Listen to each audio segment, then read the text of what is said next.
Hey, welcome back to Dave's Kitchen and Marketplace. This past weekend, I got to go to Vernon Farms. I met with the owners, Nicole and Jeremiah. They showed me their land, their animals, and explained everything on how those animals are raised, land management practices, all the way up into those meats are then packaged and sold for sale in their amazing farm stand. You guys seriously need to check this video and go buy some food from Vernon Family Farms. It's amazing. This video is just about them. They explain almost everything. I encourage you to check it out. Check out the farm. Their links to the description are below for their websites and their Instagram. Check it out.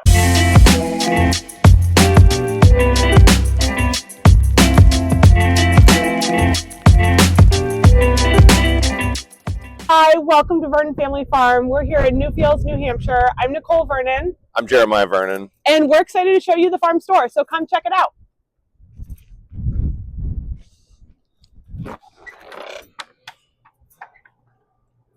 So welcome to our farm store.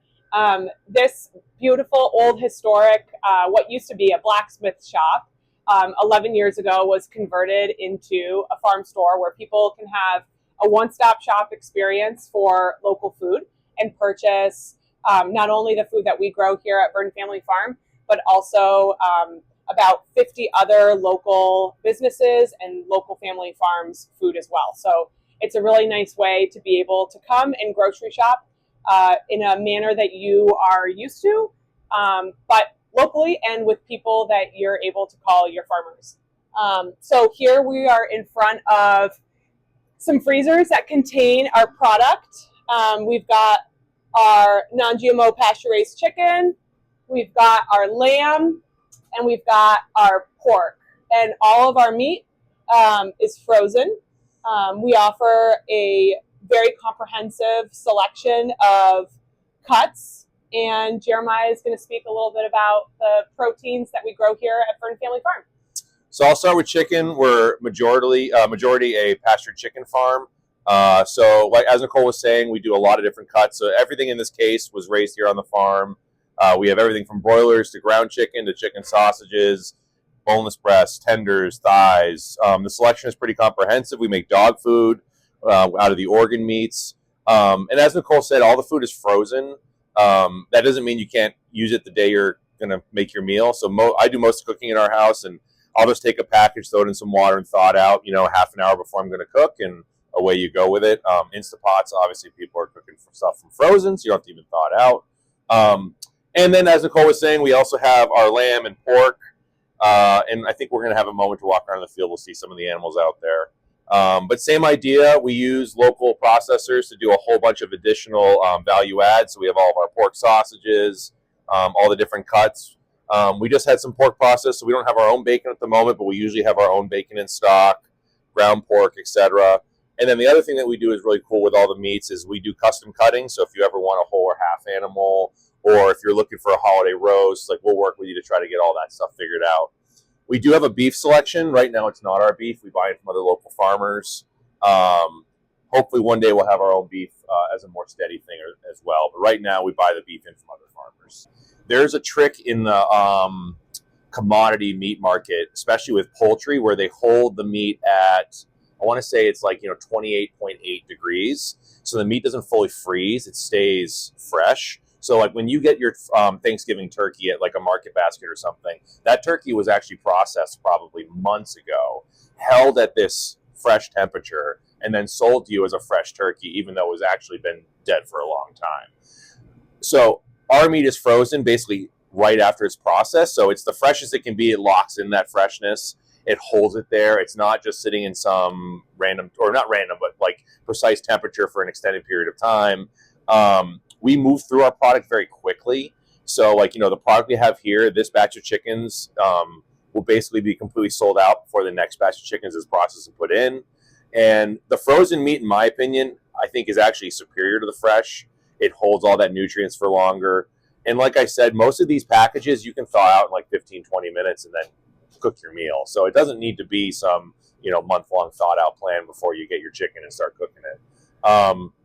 The other thing is lamb in particular, I think actually tastes better if it's frozen right away. If you let it sit fresh for a long period of time, it gets a more gamey flavor. So I think lamb especially, you're actually going to lock in a better flavor for longer if you have it frozen versus if you keep it fresh. The other thing is, we don't want to have any waste. So having frozen allows us to keep things in a deep freezer and not have any waste. We can just pull it out as we need it versus having it fresh. No one buys it, it goes bad or something like that. So I'm all for frozen meats. I think it's actually a better way to keep your meat. So we are standing out here in these are the winter lamb quarters here. So in the winter, all the livestock comes up here close to the farmyard so that we can easily take care of them all. And then in the summer, they're all spread out in the fields. We just got done with lambing, our first round of lambing. So there's about a little less than 20 lambs running around in here right now. These two right here are the youngest. They're not even a week old yet. Whereas the others are solid 2 to 3. So we have 1 4-week-old pair in here. The reason we lamb in the winter is it's when all the parasites and bugs are frozen, so we don't have to worry about the animals getting as sick, as long as they don't get too wet and get pneumonia. Otherwise, they'll be just fine. These lambs are all being raised for meat. We're not keeping any of these lambs for future breeding, whereas all the ewes you see in here, these are our breed ewes. Some of them have been here for 5 to 7 years. Others have been here a little bit less. And this was a previous bottle baby, which is why this is Strawberry. I think this is Strawberry. Which is why this Our children know better. Yeah, our kids name every single sheep. But Strawberry was a bottle baby last year, which is why it's actually a he, why he's Chill. So anyway, yeah, you can look around. These buildings that the sheep are hanging out in are actually our chicken tractors in the summer. So we repurpose them in the winter for the sheep to live in, and then in the summer the chickens live in them, and the sheep are all out in the field. The round bale they're eating is a wet bale, so we feed them wet hay in the winter and then dry hay in the summer, or just grass, depending on which flock it is. And yeah, they're doing well. All right, so we're standing in front of the brooder. A brooder is a term for a heated chicken coop. So if you take a look in here, there's a whole bunch of chickens. These are 4-week-old Cornish cross. In the winter, they'll live their entire lives in here, whereas in the summer, they're in here for 4 weeks and then outside on pasture for 3 weeks. Cornish cross is the industry standard chicken. Every chicken in this country that you've probably ever eaten was a Cornish cross chicken. They have dominated the industry for decades now. These chickens are hatched in a hatchery in Pennsylvania, and then they're delivered to us at 12 hours old. They'll spend their first 4 weeks in here in the summer, and we're going to climate control it. So we have propane brooders going on in there that keep it at whatever temperature we're trying to keep it at. And then after they've grown up, they go out to the pasture. These winter ones will stay in here for their full 7 weeks, and then we'll pack them in the middle of the night and drive them to the slaughterhouse to get processed and put into chicken breasts and everything else. They're eating a non-GMO corn and soy-based grain. Because we're in New England and more isolated part of the country, almost all of our grain comes from Canada, from the Little Plains just north of Vermont. And so that's where our grains come from. That's the closest grain producing area to us. The grain gets delivered in big trucks into big grain silos, and then we feed it out as we need to. These chickens get no antibiotics, no growth hormones, or anything like that.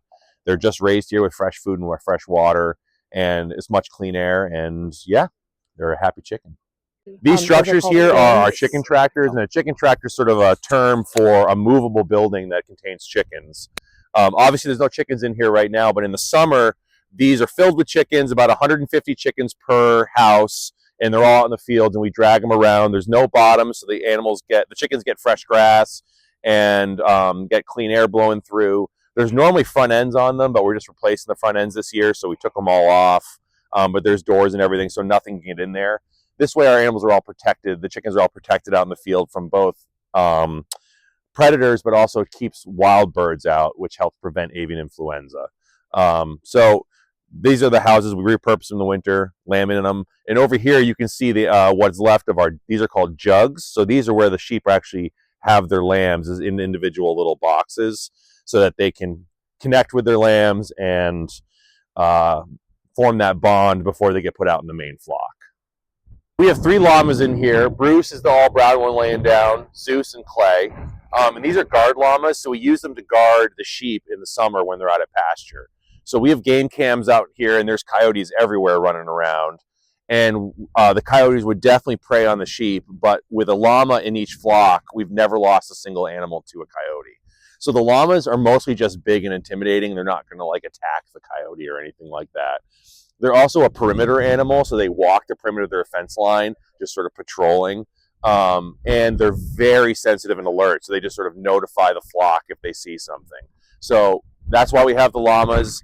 The reason we use guard llamas and not guard dogs is the llamas eat the same feed as the sheep, so it's not two separate management programs.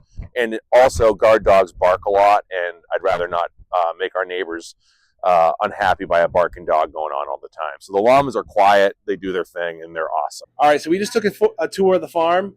We're about to get out of here. We're going to pick up some products. You have a meat box, I believe, for me, and it's Meat Box Weekend. Could you kind of go over what that is? Yeah, I'd love to. So there's lots of different ways to shop here at Vernon Family Farm. You can just walk in. We're open year-round, Wednesday through Sunday, 9 a.m. to 6 p.m., and you can shop for any of the products that you'd like. You can also invest in our flexible debit-style CSA, which is a really neat way for customers to shop, saves them some money. Or you can shop and be a meat box subscriber. So here I have a tier 1 meat box. I'm going to open the meat box for you. The meat box is a really great option for somebody that wants to incorporate local proteins into their diet, but maybe they don't have the routine or the tradition around shopping with their farmer yet. So by subscribing to a meat box, you are coming to the farm every single month. It happens to be the second weekend of the month, which is today. And you're picking up a box of curated meats from Vernon Family Farm and sometimes other local farms, specifically for the beef. We made that adjustment to our meat box a couple of months ago so that our customers could have a nicer variety of proteins: chicken, pork, beef, and lamb if they choose. Lamb is really the only protein that you can either opt in or opt out of. So this box is for Dave's Kitchen. We're so thankful for this experience. So you're getting some ground chicken from Vernon Family Farm. You're getting some whole wings, which are going to be really tasty. I can't wait to see how Seth prepares those. We've got some maple breakfast pork sausage, which is nice for any time, doesn't have to be just breakfast. We've got some shanks, which are really nice, especially for these colder months of beef. Ground beef, because everybody loves ground beef, and I find this to be a really useful protein to have. Some more pork sausage, and a whole Vernon Family Farm chicken. And this one's a little smaller. They come in a variety of sizes and weights. So we're happy to gift this tier 1 meat box to Seth, Becky, and Dave. Alrighty, that's it from Vernon Family Farms. I appreciate Nicole and Jeremiah taking us around the farm. We're going to make a YouTube video, post about this. I'm going to have the link to their social media. Do you guys have a website? We do, yeah. VernonFamilyFarm.com. There we go. I'll put that link below. Click on it, subscribe to the YouTube channel. Come check out the farm. See you guys next time.